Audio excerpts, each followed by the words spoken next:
Next up on WTV, Theater Tech, Trivia, and today's Sports Minute. WTV's Daily Update starts now.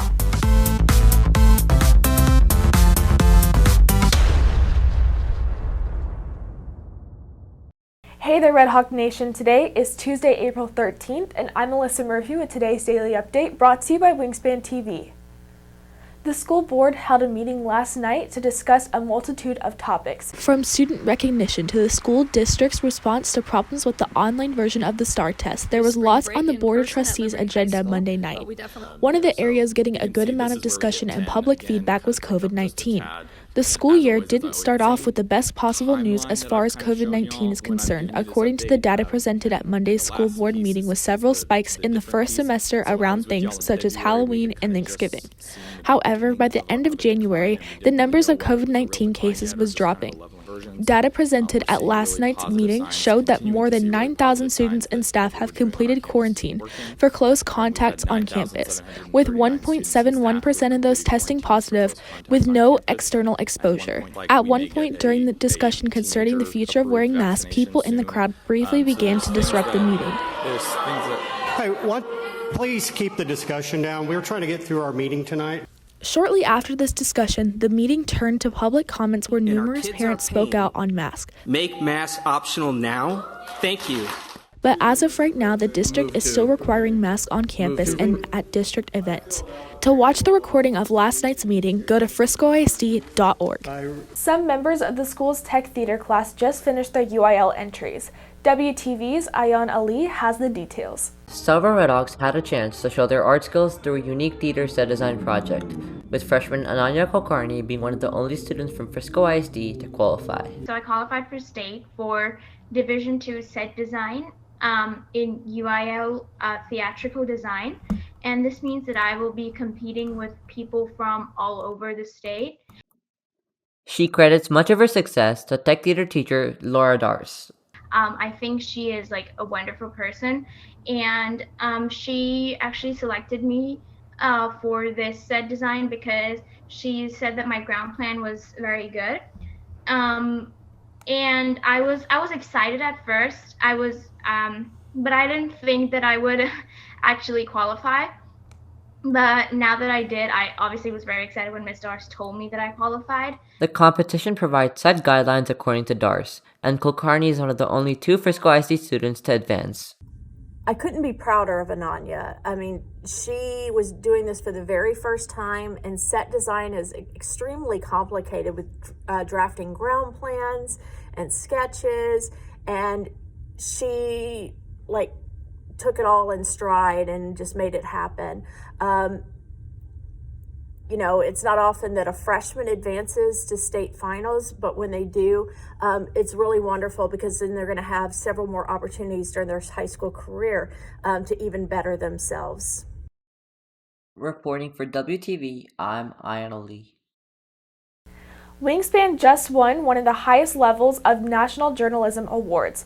Here's WTV's Cooper Regal with the details. Since 1993, the National Scholastic Press Association has presented the Pacemaker Award to the nation's top high school publications. And for the 6th year in a row, the school's online news site, libertywingspan.com, has been named an online pacemaker.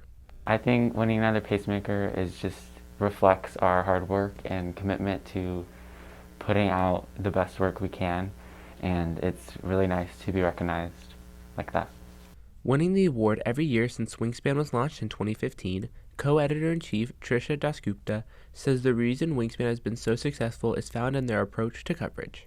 I think with Mr. Higgins and our editors, and honestly our entire staff, Wingspan we take ourselves to a higher level than just a high school journalism site.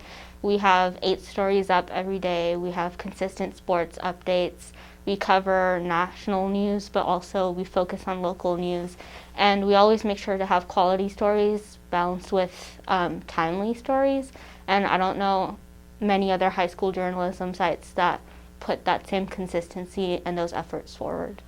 And even with the challenges brought about this school year, the group was able to overcome COVID circumstances. Well, with half of our staff virtual, I was virtual for the first half of the year. So, one editor-in-chief in person, one virtual. could be a little hard to communicate, but at the end of the day, that is our job, communication. So I think pretty quickly we had like a virtual whiteboard going with all our stories and Google Forms to get stuff in, Google Docs. So it was challenging at first, but I think we overcame that pretty quickly. Reporting for WTV, I'm Cooper Regal. On this week's edition of Trivia, WTV's TJ Krulowitz tests students' knowledge on music.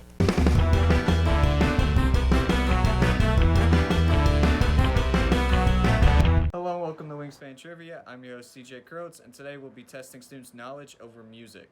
The first question is, who's the most streamed artist this month?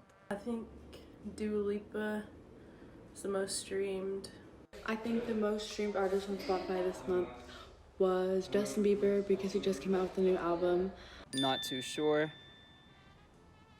Maybe Beyonce? Or Bieber dropped a new album, so it may be him. I'm not sure. The next question, what is the most viewed music video in history? I know that in a couple years ago, it was Despacito, so I think it's still that. I don't know. Maybe The Weeknd? No. I think it's still Despacito. Old Town Road by Lil Nas X because that one was really popular. Is it Thriller? Michael Jackson? The next question, who has the most Grammys ever? Beyonce or Adele have the most Grammys. I think it's Beyonce though. Like Beyonce or something, or like Drake. If not Beyonce, Stevie Wonder. It's my other guess. What year did Michael Jackson pass? Michael Jackson died in June 2009. That Michael Jackson died in 2009. It was 2009. I remember they had his memorial on TV. Reporting for WTV, this is TJ Krulowitz.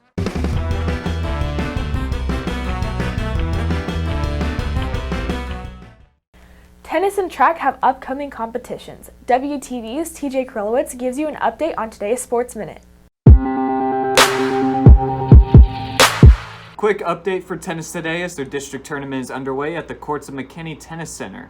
I think mixed doubles has a pretty strong chance of moving to regionals. I think people are excited that they get to, try their best and go all out for districts. But I think they're also sad at the same time that this could potentially be the end of the season for them. Play started at 8 a.m. with matches still being played. Reporting for WTV, this is TJ Krulowitz. If you're looking for more from Wingspan, you can follow us at Liberty Wingspan on Twitter, Instagram, and Facebook, or visit our award-winning website, libertywingspan.com. And now for today's announcements. Attention AP students. If you registered and paid to take an AP exam, you will receive an email at least a week prior to your test date with specific exam details. Please make sure to check your email for exam details. If you have any questions, please contact Leslie Thompson at thompsonle@friscoisd.org. That is thompsonle@friscoisd.org.